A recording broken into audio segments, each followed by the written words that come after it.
Understanding Your Audience, Dr. Michelle LaFrance, UMass Dartmouth. This PowerPoint presentation introduces viewers to audience awareness. Writers who are more aware of their audience's needs, expectations, and values are able to communicate more effectively with that audience. This PowerPoint will help you to think more specifically about the ways other writers have connected with their audience and how you might target an audience in your own writing. Audience is an element of the rhetorical triangle, a triangular representation of the situation readers and writers must consider as part of the meaning-making process.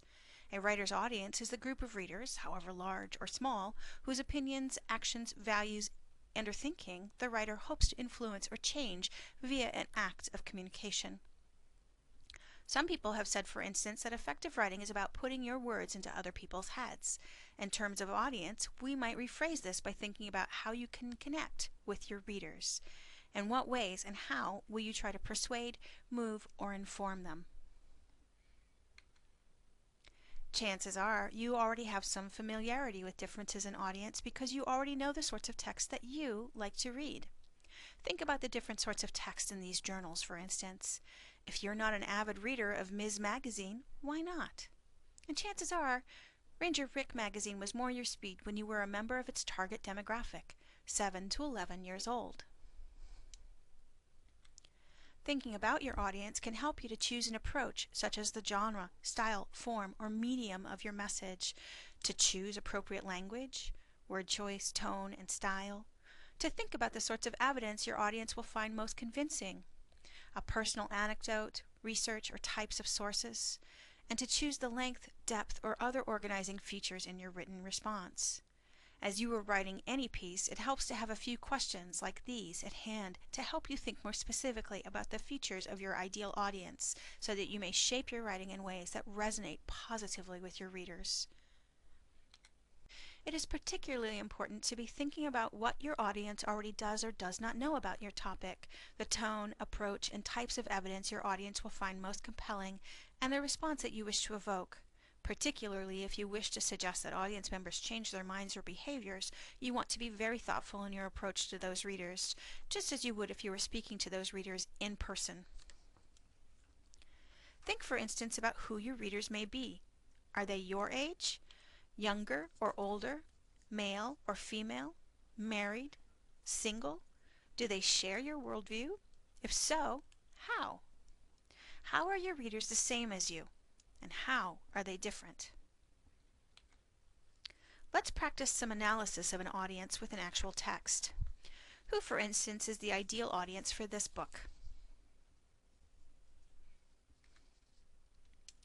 We always have some basic information to guide us in our approach to an audience. Consider the age and gender of the ideal readers of this book, for instance.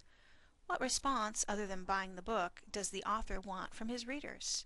And what do we know about the values, expectations, or needs of this audience? There are a number of clues in the language, or actual words, on the back of the book. When the author suggests that there are real reasons for teen misbehavior, or that it is possible to make an ironclad contract for better behavior, the author is using language to connect with his readers. What sort of audience needs are soothed by a term like ironclad contract? What sorts of hopes or visions for the future are provoked by offering a way to mobilize outside help or reclaim love lost from a family?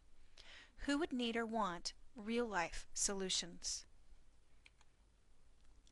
Now consider the rhetorical situation of this same text on dealing with an out-of-control teen. Rhetoric is present in all texts and all forms of communication. How would you describe the rhetorical situation of this text? What sort of pathos, ethos, and logos are present? Writers who are aware of their audience reflect this awareness as they approach, frame, and make choices about their texts. They are thinking forward about what their audience already knows, values, expects, or needs. When you are composing a text for any of your classes, you can use a similar awareness to help you think about what you need to do as a writer. What response do you want to evoke in your reader? What things do you know about this audience that may help you to present your work or fill in the gaps during research? How does your text language or presentation of information demonstrate this awareness? Consider the ways in which you can present yourself and your work to your audience. How will you put words into your reader's head? How will you persuade them, convince them, or change their way of thinking and behaving? Let's practice again. You have been hired by a high school to help new guidance counselors advise students having trouble with their parents at home. Can you identify a handful of questions from this presentation that would be helpful to you in this situation? What sort of language would you use, and why would you use it? Thank you for viewing this presentation on audience awareness. We hope you will find it helpful in many writing situations.